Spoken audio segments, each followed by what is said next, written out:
The Philadelphia Eagles were utterly dominant in 2022 as it served as Jalen Hurts' coming out party. They made the Super Bowl and they just fell short of seizing that prize. Well, in 2023, the eyes remain on the prize as they're looking to seize it. Let's go ahead and discuss. And what's crack-a-lackin'? It's your boy Broshmo. Just in case you did not know, so go ahead, become bro and subscribe. Leave this video a thumbs up if you enjoy the content as always. Let me know what you think in the comment section below. Let's have that nice, beautiful football discourse. Today we're talking about the Philadelphia Eagles, the final team in my deep dive series. We're going to be going over the coaching staff because there are some significant changes there. The scheme and the roster, but stick with me until the end of the video because I'm going to give you my prediction on the Philadelphia Eagles in 2023. So let's go ahead, get into this sucker, starting with the coaching staff. I mentioned there was some significant change over there, kind of sort of, as they bring in Sean Desai to replace Jonathan Gannon, who's now over in Arizona as the head coach. And then they elevate Brian Johnson to be the OC here because Steichen went ahead and he got the head coaching job for Indianapolis. When you're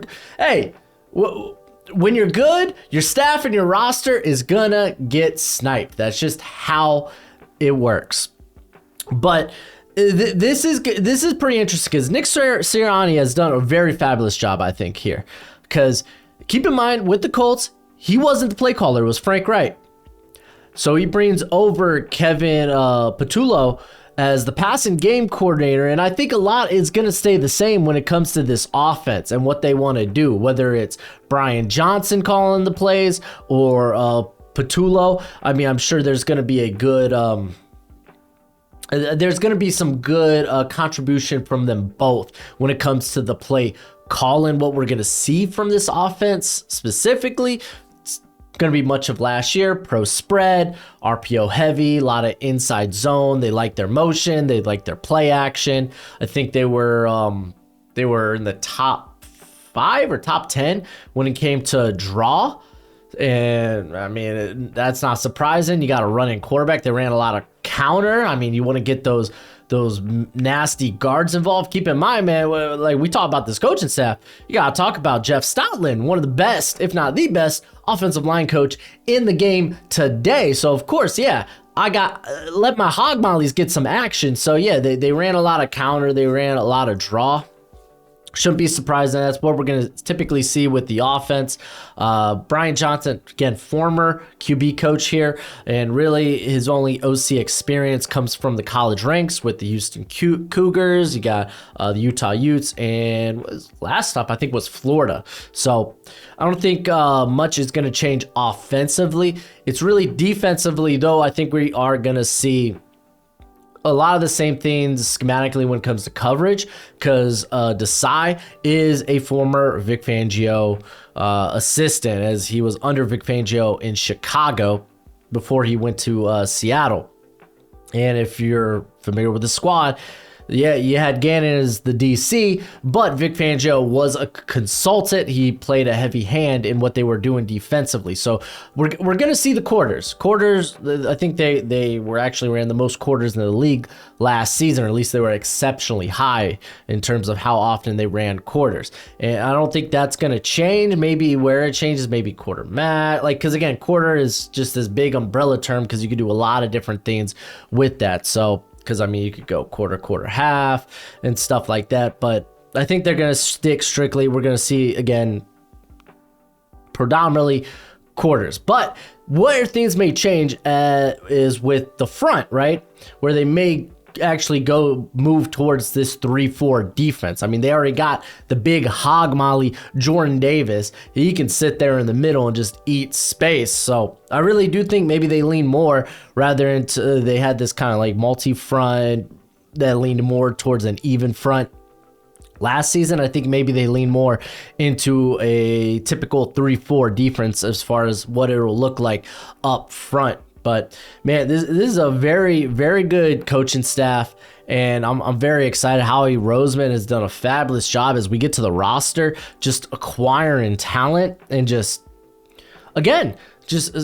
drafting well, and then picking up really good UDFAs, as we're going to talk. Cuts all just happened. So we're going to talk about some of the guys that he was able to snipe as UDFAs that made the roster, and we could even talk about some of the past ones he sniped over the last couple of years who are still on this roster that can make a big difference. So I guess without further ado, we're going to go ahead and get to this roster. But first, I want to give a shout out to Underdog Fantasy, baby. Thank you so much for being the sponsor of today's video.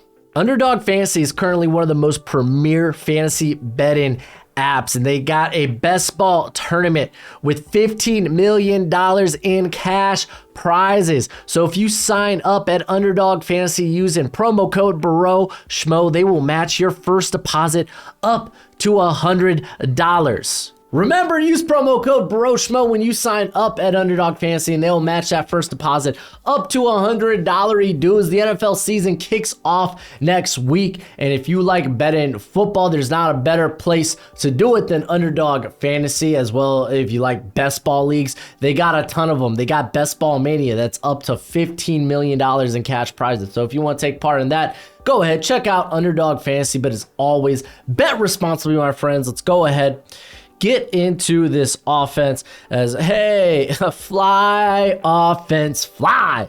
That's kind of how it is, man. They're a top 5 unit. Jalen Hurts has emerged. As if you're not new to the channel, you know I was very skeptical of what type of jump Jalen Hurts could have, and I'm willing to say I was a naysayer.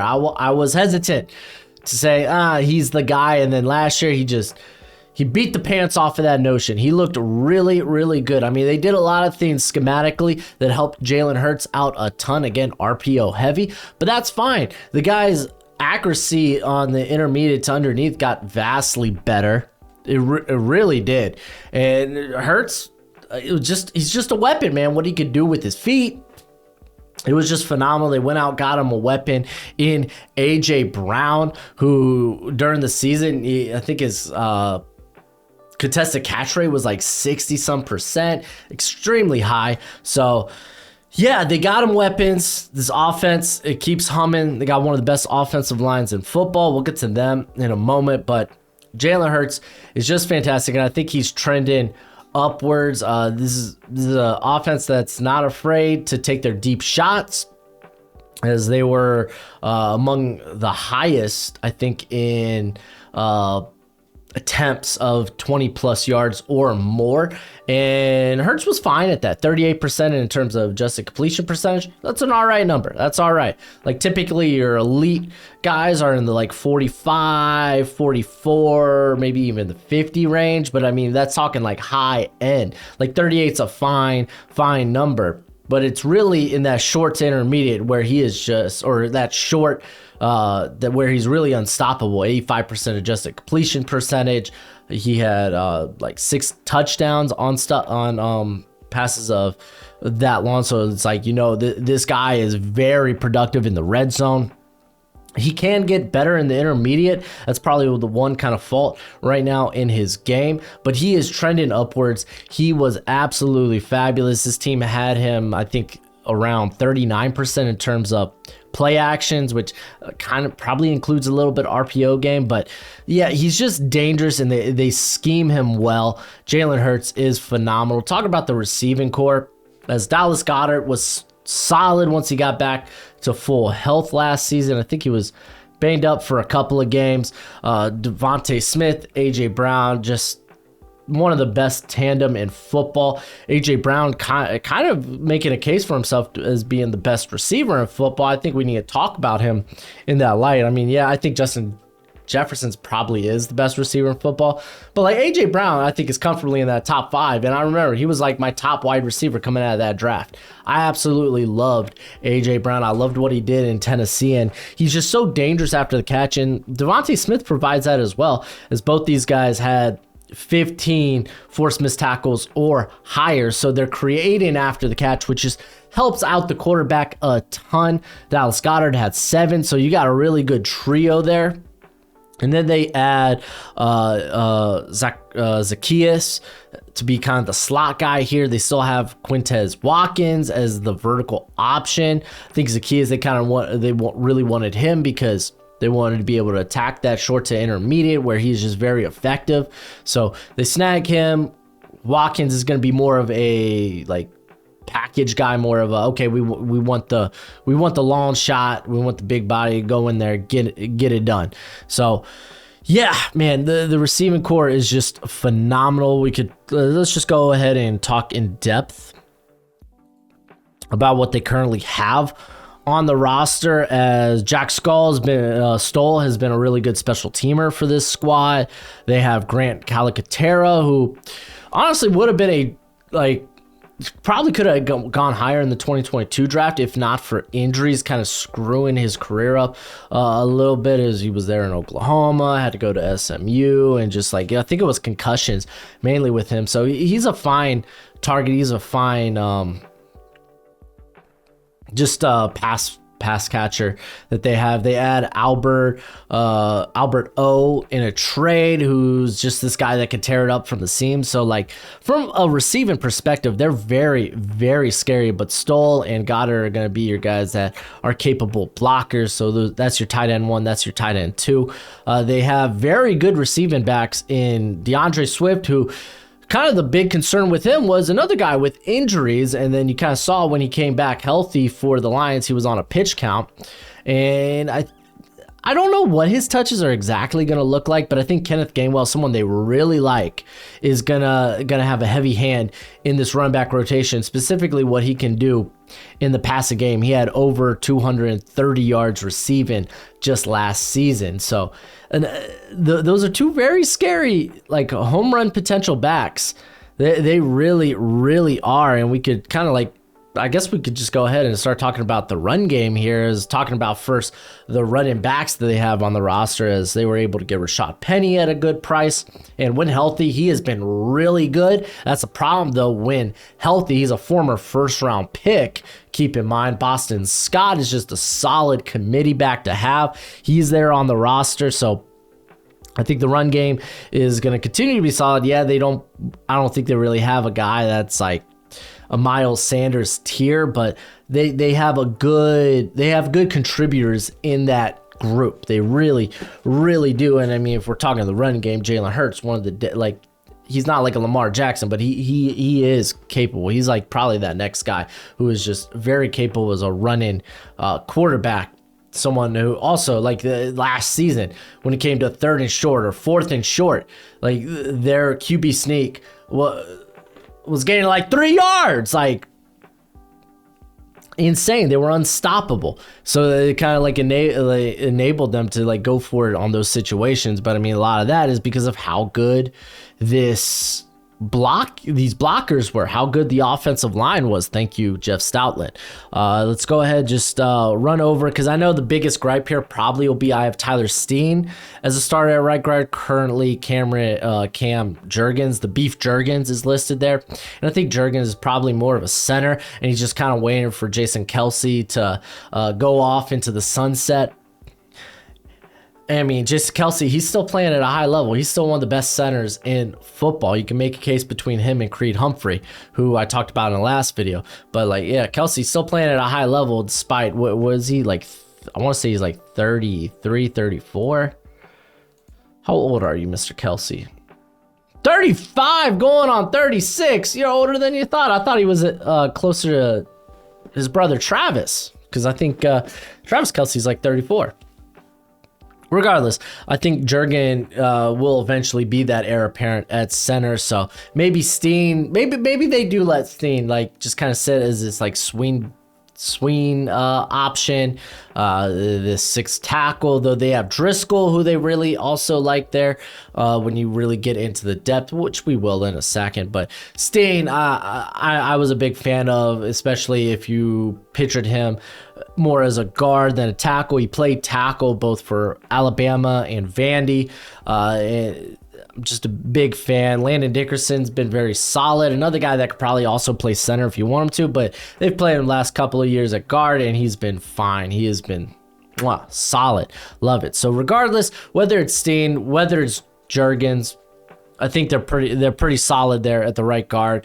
It may look like it's going to be the weakest part of the group, just simply because they're just so studded on the remainder of the offensive line. I mean, Jordan Mailata is I mean, just don't sleep on him. This is another case where they took a flyer on a late day 3 option, developed him, and it paid dividends. He's a top 5 tackle in the league. They have Lane Johnson, who is a top 5 tackle in the league when healthy. That's the only problem, man. He just misses games year to year. Last year, I think he missed like a game or 2, and that luckily they have decent depth there at the position. Let's go ahead and take a look at the depth there, as Jack Driscoll was a favorite of mine coming out of Auburn, who could play guard, who could play tackle, and just a good mover in general.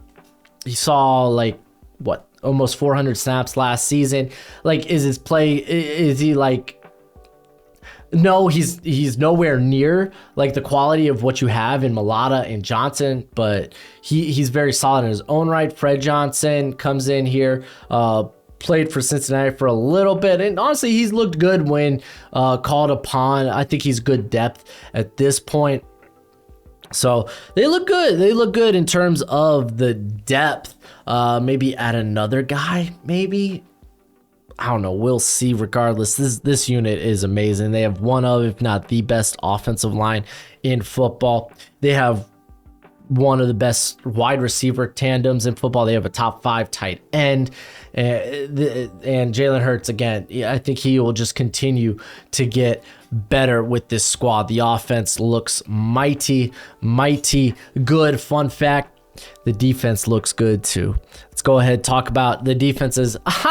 They're a top 5 unit for me as well, as like they're so deep on the defensive line. They truly are. I have Jordan Davis. I kind of mentioned him. He's going to be that space eater for the squad that, again, just he can create a pile up. He's very athletically gifted for a man his size, but he'll be able to penetrate. He'll be able to just eat up space. I have Jalen Carter as a starter here. That should kind of be a no-brainer, I think. He was viewed as probably the top prospect in the 2023 class. The biggest problem with him all stemmed from that drag racing thing. And if they can keep they keep his head right, be like, hey, don't be dumb behind the wheel, or hey, just go and get these guys, get someone to drive you or something. Like, just don't be dumb. Don't be dumb. And I mean, obviously it was very serious.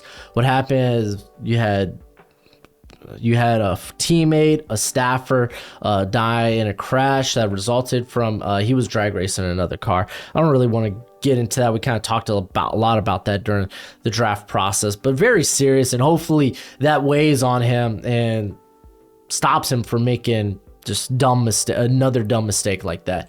But Carter, very good player, very good. The way he moves at his size, his penetration, he's got a bevy of moves that he uses. A very nice cross chop, which is just deadly. If you're a connoisseur of Aaron Donald loves him the cross chop. So does Jalen Carter. I love that. Looking to the outside at the edge group, Hassan Reddick almost had 20 sacks last season, didn't he? He cleared 21 via PFF, but 87 pressures. The dude was just unstoppable, and they pull from a deep group here.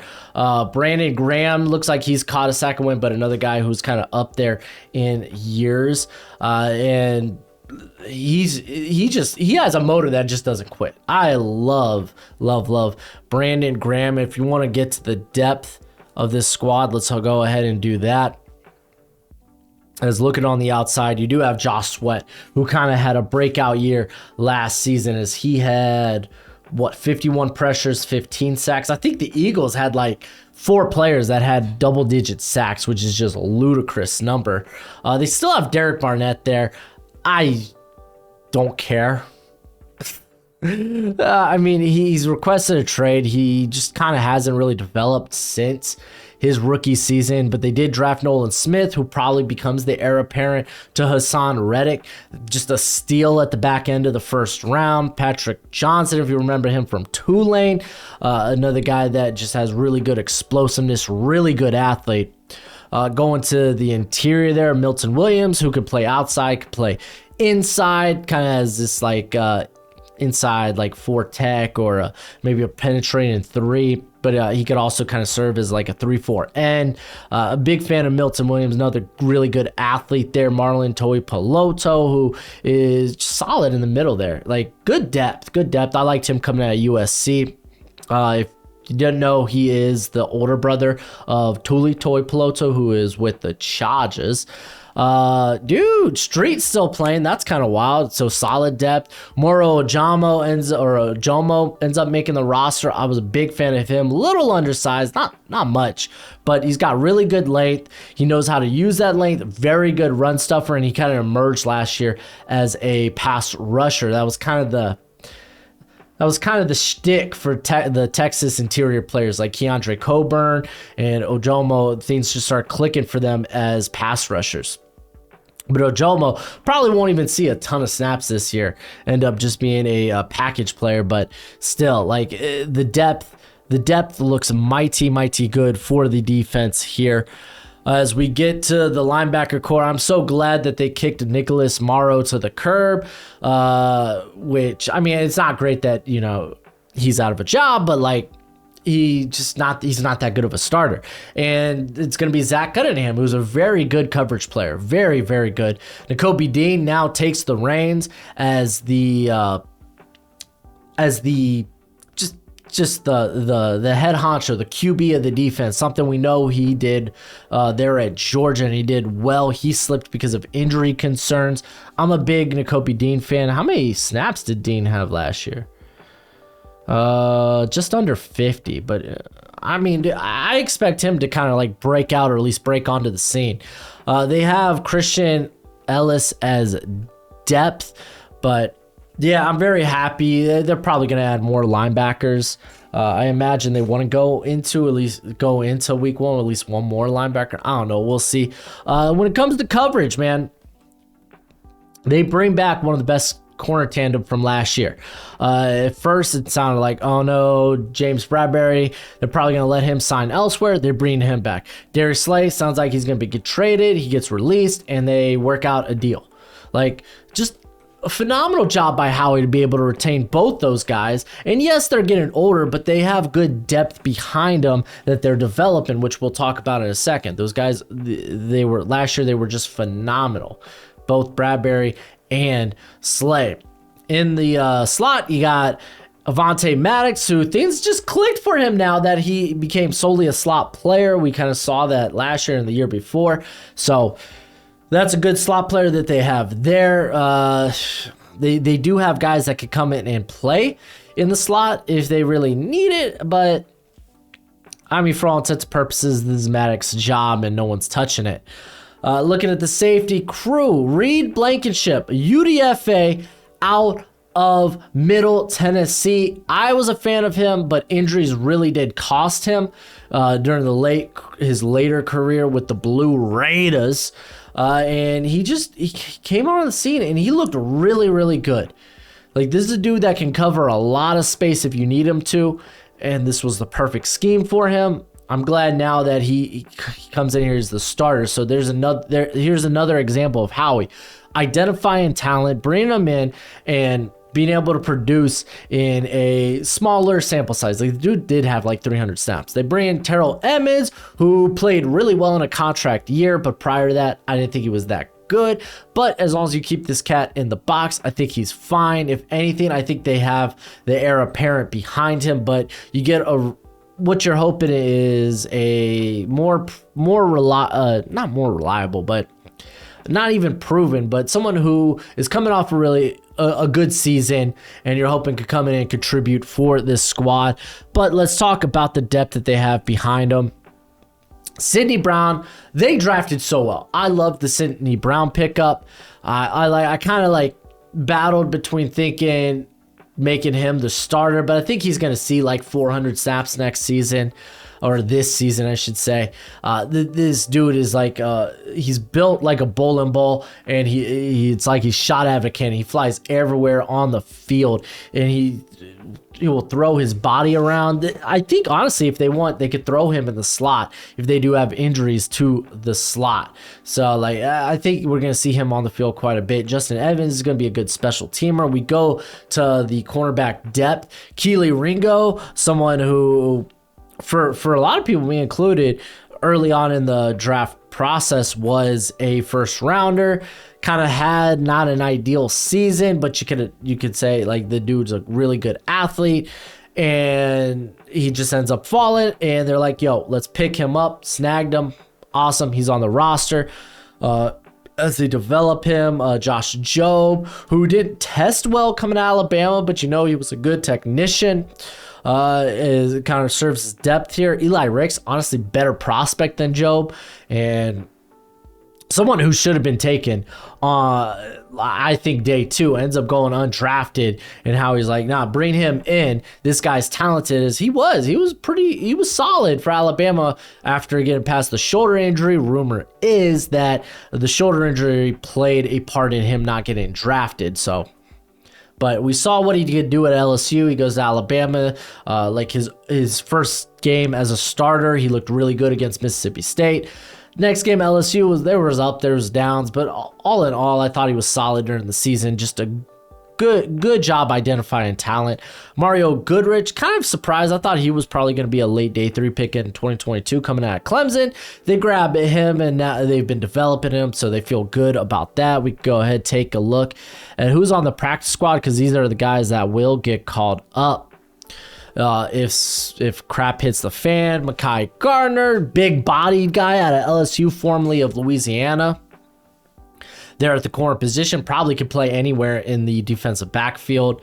They also have, we won't see him this year. He's on the suspended/IR list, is Isaiah Rodgers. That's just a really good pickup. He is a starting corner in the NFL. Just unfortunately with the gambling thing, he ends up, well, as we know, suspended for the season. Or I think it technically, they said suspended indefinitely, so we don't know when we will see him. But they also bring in on the practice squad Tywan Mullen, who I think actually could eventually be a starter in the slot for this squad. Undersized, but the dude gets after it. Taron Jackson, you could talk about on the defensive line, or was it Kyron Johnson, who came out of Kansas. Those guys are on the practice squad, and they could legitimately be like potential contributors if injuries happen along the defensive line. You got Britton Cavay, who's just a good return man coming out of Utah. So like they got some names there.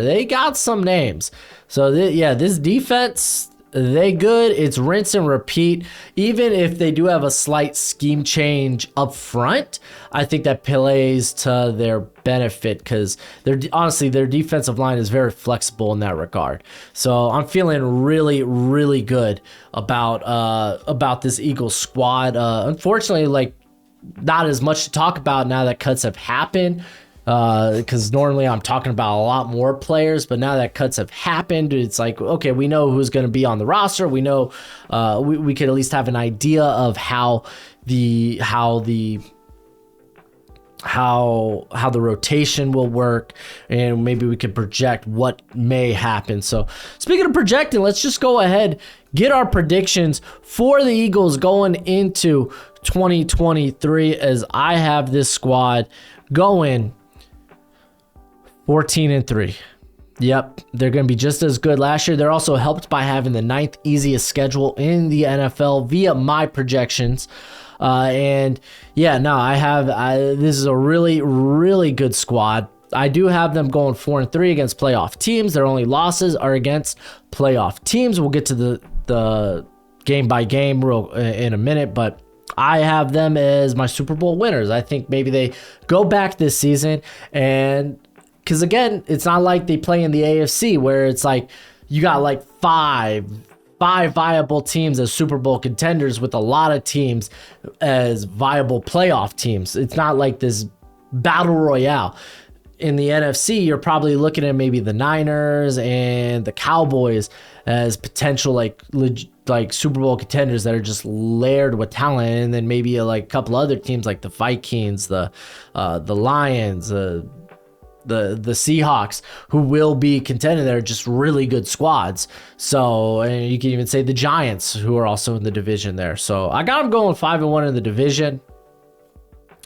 But yeah, the Eagles, I do think it's definitely an easier pathway to return to the Super Bowl for the Eagles. And I think if they get there a second time, man, maybe they avenge that loss last year that the refs gave them. It's a joke. It's a joke. It's a joke. People got mad when right after the Super Bowl, right after my stream, I put up who won the Super Bowl, the Eagles, the Chiefs, or the refs. And then people actually got mad about that. I was like, yo, just laugh at it, guys. It's a joke. Golly, people just take things so serious. Game by game, they opened the year in Foxborough against the Patriots. That's, I think, a very winnable game. They go to Minnesota next. I mean, to be fair, those are two playoff caliber teams. So they're not going to be easy games by any means, but then they travel to Tampa. Since playing on Thursday night the week prior, they do get kind of this mini bye. And I don't think Tampa's going to be that good this year. Washington, this one's in Philly, so I think early game there at home for Philly, they could get that. But I do think Washington's going to be a tough team this season. And actually, they get Washington early in this season. I think their next game against them is, I mean, I could look, but I think it's like week 8, week 9. It's week 8. I just scrolled and looked. But they get the Rams. I don't think the Rams are going to be that good. I think their offense maybe could surprise some people, but is Cooper Kupp healthy? They're already talking about he had a kind of a setback. He might not be able to start week 1. The offensive line's kind of not great. The defense is, outside of Aaron Donald, very bad. So it's like the Rams do look like they're kind of on the downslope.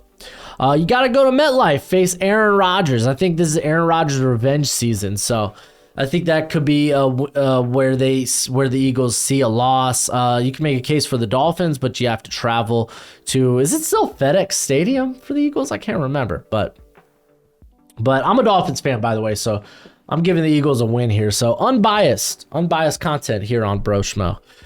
You go prior to your bye, you get Dallas, but you get them at home. You will face Dallas later in the year where, I mean, it's probably their last game, maybe. I don't know, but that's going to be in Dallas. Dallas is going to be vying for seeding at that point. So, and Dallas is like, they improved a lot. They're gonna be a tough team. So I imagine that's my only loss in the division for the Eagles. You get the Chiefs on a bye, but unfortunately the Chiefs are also coming out of their bye, and it's at home for the Chiefs. So I mean, I think you could probably give this one to the Chiefs. I gave it in this case to the Eagles. You could honestly just reverse these two, because I mean, Buffalo coming to Philly. I mean, I gave it a Buffalo, but I mean, again, you could just reverse those two. You get the Niners at home. I have Dallas winning down the stretch. So actually, their last game's against the Giants, which you face the Giants in a 3-week span to finish the season off. And you know them Giants, they're tough. They're rowdy. They're going to be trying to vie for a playoff spot. But I just think the Eagles are an infinitely better team. Even though I would say the Giants are very well coached, I tend to trend more to like the Giants are more pretenders than contenders, but I said that last year and they ended up essentially proving me wrong, but we'll see. You do get the Seahawks here. Seahawks could win this game as well. This one being in Seattle. They got the 12th man and whatnot. So like, all in all, like schedule's not terrible. They do get some money games here, as you get the Chiefs, you get the Bills, you get the Seahawks, you get the Cowboys, or you get the Niners, you get the Cowboys, then you get the Seahawks, and then you get the Giants. Like, honestly, that's a tough 6-game slate coming right out of your bye, too, nonetheless. But that is the toughest slate that they will have to face this season. I think this is a really good squad. Have them at 14-3. But yeah, let me know what you think in the comment section below. That's it for the video. We're going to have a mock draft now to finish this all off. I like doing a mock draft after doing my deep dive series. That's going to be out Monday. It's a 2-rounder too, so be on the look for that. It's going to be a ton of fun. But as always, until next time, you be easy, my friends. Later.